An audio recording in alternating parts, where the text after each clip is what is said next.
ಎಲ್ಲ ಏನು ಮುಖ್ಯಮಂತ್ರಿಗಳ ಬಗ್ಗೆ ಅನವಶ್ಯಕವಾದ ಆಪಾದನೆಗಳನ್ನು ಮಾಡಿ ವಿರೋಧ ಪಕ್ಷದವರು ಪಾದಯಾತ್ರೆ ಮಾಡಿ ಗೊಂದಲ ಸೃಷ್ಟಿ ಮಾಡ್ತಾ ಇದ್ದಾರೆ. ಅದಕ್ಕೆ ಸರಿಯಾದ ಉತ್ತರ ನೀವೆಲ್ಲರೂ ಕೂಡ ಕೊಡಬೇಕು.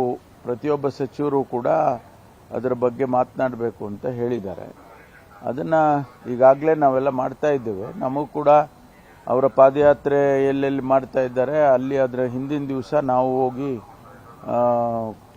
ಅನೇಕ ಪ್ರಶ್ನೆಗಳನ್ನು ಅವರಿಗೆ ಹಾಕ್ತಾ ಇದ್ದೇವೆ. ನಿಮ್ಮ ಕಾಲದಲ್ಲಿ ಏನಾಗಿತ್ತು ಅನ್ನೋದರ ಜೊತೆಗೆ ನಾವು ಈ ಘಟನೆ ಬಗ್ಗೆ ಅಥವಾ ಈ ವಿಚಾರದ ಬಗ್ಗೆ ನಾವು ಕೂಡ ಪ್ರಸ್ತಾಪ ಮಾಡಿ ಸತ್ಯಾಂಶ ಏನಿದೆ ಅನ್ನೋದನ್ನು ಹೇಳ್ತಾ ಇದ್ದೇವೆ. ಪ್ರಾಸಿಕ್ಯೂಷನ್ ಬಗ್ಗೆ ರಾಜ್ಯಪಾಲರ ಮುಂದೆ ಇದೆ.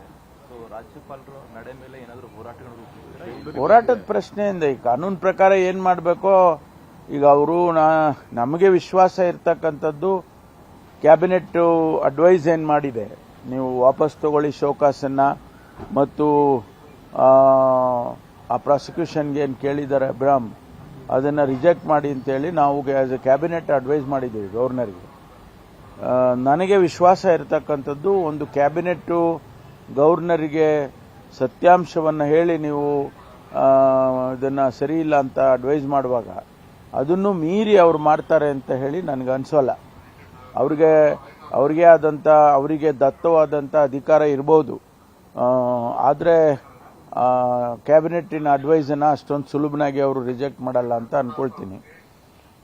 ಹಾಗೂ ಮೀರಿ ಅವರು ಪ್ರಾಸಿಕ್ಯೂಷನ್ ಪರ್ಮಿಷನ್ ಕೊಟ್ಟರೆ ನಾವು ಅದನ್ನು ಕಾನೂನು ಹೋರಾಟವನ್ನು ಮಾಡ್ತೇವೆ. ಒಂದಷ್ಟು ಸಚಿವ ಕ್ಯಾಬಿನೆಟ್ನಲ್ಲಿ ಬದಲಾವಣೆಗಳಾಗ್ತವೆ ಅನ್ನುವಂಥ ಚರ್ಚೆಗಳಾಗ್ತಿದೆ. ಅದೇನೋದು ಗೊತ್ತಿಲ್ಲ, ಅದೆಲ್ಲ ಏನಿಲ್ಲ. ಅದರ ಬಗ್ಗೆ ಅವರೇನು ಯಾರು ಮಾತಾಡಲಿಲ್ಲ. ಎಲ್ಲರೂ ಒಟ್ಟಾಗಿ ಕೆಲಸ ಮಾಡಿ ಸರ್ಕಾರಕ್ಕೆ ಒಳ್ಳೆ ಹೆಸರು ತಗೊಂಡು ಬನ್ನಿ ಅಂತ ಹೇಳಿದ್ದಾರೆ ಅಷ್ಟೇ. ಆ ಕ್ಯಾಬಿನೆಟ್ ರಿಷಫಲು ಅಥವಾ ಖಾತೆ ಬದಲಾವಣೆ ಈ ಥರದ್ದು ಯಾವುದು ಚರ್ಚೆ ನಮ್ಮ ಹತ್ರ ಮಾಡಲಿಲ್ಲ. ಅದನ್ನು ಅವರು ಅದೇನು ಆ ಪ್ರಸ್ತಾಪನೆ ಬಂದಿಲ್ಲ. ಸ್ಪೀಡಪ್ ಆಗಬೇಕು ಕೆಲಸ ಮಾಡಿ ಅಂತ ಹೇಳಿದ್ದಾರೆ. ಎಲ್ಲ ಕೆಲಸ ಮಾಡಿ ಒಳ್ಳೆ ಹೆಸರು ತಗೊಂಡು ಬನ್ನಿ ಸರ್ಕಾರಕ್ಕೆ ಅಂತ. ಎಲ್ಲ ಏನು ಮುಖ್ಯಮಂತ್ರಿಗಳ ಬಗ್ಗೆ ಅನವಶ್ಯಕವಾದ ಆಪಾದನೆಗಳನ್ನು ಮಾಡಿ ವಿರೋಧ ಪಕ್ಷದವರು ಪಾದಯಾತ್ರೆ ಮಾಡಿ ಗೊಂದಲ ಸೃಷ್ಟಿ ಮಾಡ್ತಾ ಇದ್ದಾರೆ. ಅದಕ್ಕೆ ಸರಿಯಾದ ಉತ್ತರ ನೀವೆಲ್ಲರೂ ಕೂಡ ಕೊಡಬೇಕು. ಪ್ರತಿಯೊಬ್ಬ ಸಚಿವರು ಕೂಡ ಅದರ ಬಗ್ಗೆ ಮಾತನಾಡಬೇಕು ಅಂತ ಹೇಳಿದ್ದಾರೆ. ಅದನ್ನು ಈಗಾಗಲೇ ನಾವೆಲ್ಲ ಮಾಡ್ತಾ ಇದ್ದೇವೆ. ನಮಗೂ ಕೂಡ ಅವರ ಪಾದಯಾತ್ರೆ ಎಲ್ಲೆಲ್ಲಿ ಮಾಡ್ತಾ ಇದ್ದಾರೆ ಅಲ್ಲಿ ಅದರ ಹಿಂದಿನ ದಿವಸ ನಾವು ಹೋಗಿ ಅನೇಕ ಪ್ರಶ್ನೆಗಳನ್ನು ಅವರಿಗೆ ಹಾಕ್ತಾ ಇದ್ದೇವೆ. ನಿಮ್ಮ ಕಾಲದಲ್ಲಿ ಏನಾಗಿತ್ತು ಅನ್ನೋದರ ಜೊತೆಗೆ ನಾವು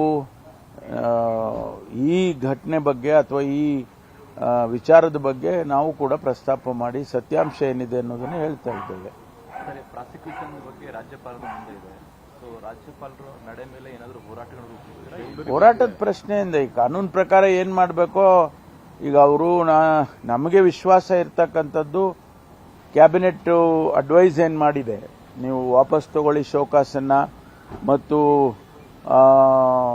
ಆ ಪ್ರಾಸಿಕ್ಯೂಷನ್ಗೆ ಏನು ಕೇಳಿದ್ದಾರೆ ಅಬ್ರಾಮ್ ಅದನ್ನು ರಿಜೆಕ್ಟ್ ಮಾಡಿ ಅಂತೇಳಿ ನಾವು ಆಸ್ ಎ ಕ್ಯಾಬಿನೆಟ್ ಅಡ್ವೈಸ್ ಮಾಡಿದ್ದೀವಿ ಗವರ್ನರ್ಗೆ. ನನಗೆ ವಿಶ್ವಾಸ ಇರತಕ್ಕಂಥದ್ದು ಒಂದು ಕ್ಯಾಬಿನೆಟ್ಟು ಗವರ್ನರಿಗೆ ಸತ್ಯಾಂಶವನ್ನು ಹೇಳಿ ನೀವು ಇದನ್ನು ಸರಿ ಇಲ್ಲ ಅಂತ ಅಡ್ವೈಸ್ ಮಾಡುವಾಗ ಅದನ್ನು ಮೀರಿ ಅವ್ರು ಮಾಡ್ತಾರೆ ಅಂತ ಹೇಳಿ ನನಗೆ ಅನಿಸೋಲ್ಲ. ಅವರಿಗೆ ದತ್ತವಾದಂಥ ಅಧಿಕಾರ ಇರ್ಬೋದು, ಆದರೆ ಕ್ಯಾಬಿನೆಟ್ಟಿನ ಅಡ್ವೈಸನ್ನು ಅಷ್ಟೊಂದು ಸುಲಭನಾಗಿ ಅವರು ರಿಜೆಕ್ಟ್ ಮಾಡಲ್ಲ ಅಂತ ಅಂದ್ಕೊಳ್ತೀನಿ. ಹಾಗೂ ಮೀರಿ ಅವರು ಪ್ರಾಸಿಕ್ಯೂಷನ್ ಪರ್ಮಿಷನ್ ಕೊಟ್ಟರೆ ನಾವು ಅದನ್ನು ಕಾನೂನು ಹೋರಾಟವನ್ನು ಮಾಡ್ತೇವೆ. ಒಂದಷ್ಟು ಸಚಿವ ಕ್ಯಾಬಿನೆಟ್ನಲ್ಲಿ ಬದಲಾವಣೆಗಳಾಗ್ತವೆ ಅನ್ನುವಂಥ ಚರ್ಚೆಗಳಾಗ್ತಿದೆ. ಅದೇನೋದು ಗೊತ್ತಿಲ್ಲ, ಅದೆಲ್ಲ ಏನಿಲ್ಲ. ಅದರ ಬಗ್ಗೆ ಅವರೇನು ಯಾರು ಮಾತಾಡಲಿಲ್ಲ. ಎಲ್ಲರೂ ಒಟ್ಟಾಗಿ ಕೆಲಸ ಮಾಡಿ ಸರ್ಕಾರಕ್ಕೆ ಒಳ್ಳೆ ಹೆಸರು ತಗೊಂಡು ಬನ್ನಿ ಅಂತ ಹೇಳಿದ್ದಾರೆ ಅಷ್ಟೇ. ಆ ಕ್ಯಾಬಿನೆಟ್ ರಿಷಫಲು ಅಥವಾ ಖಾತೆ ಬದಲಾವಣೆ ಈ ಥರದ್ದು ಯಾವುದು ಚರ್ಚೆ ನಮ್ಮ ಹತ್ರ ಮಾಡಲಿಲ್ಲ. ಅದನ್ನು ಅವರು ಅದೇನು ಆ ಪ್ರಸ್ತಾಪನೆ ಬಂದಿಲ್ಲ. ಸ್ಪೀಡಪ್ ಆಗಬೇಕು ಕೆಲಸ ಮಾಡಿ ಅಂತ ಹೇಳಿದ್ದಾರೆ. ಎಲ್ಲ ಕೆಲಸ ಮಾಡಿ ಒಳ್ಳೆ ಹೆಸರು ತಗೊಂಡು ಬನ್ನಿ ಸರ್ಕಾರಕ್ಕೆ ಅಂತ. ಅನುಕ್ಷಣದ ಸುದ್ದಿಗಳಿಗಾಗಿ ವಿಸ್ತಾರ ನ್ಯೂಸ್ ಯೂಟ್ಯೂಬ್ ಚಾನೆಲ್ ಸಬ್ಸ್ಕ್ರೈಬ್ ಮಾಡಿ. ಹೊಸ ಸುದ್ದಿಗಳ ನೋಟಿಫಿಕೇಶನ್ಗಾಗಿ ಬೆಲ್ ಐಕಾನ್ ಕ್ಲಿಕ್ ಮಾಡಿ. ಲೇಟೆಸ್ಟ್ ಅಪ್ಡೇಟ್ಸ್ಗಾಗಿ www.vistaranews.com ವೆಬ್ಸೈಟ್ಗೆ ವಿಸಿಟ್ ಮಾಡಿ. ಅಂಗೈಯಲ್ಲೇ ಜಗತ್ತಿನ ಸುದ್ದಿ ತಿಳಿಯಲು ವಿಸ್ತಾರ ನ್ಯೂಸ್ ಕನ್ನಡ ಆಪ್ ಡೌನ್ಲೋಡ್ ಮಾಡಿ.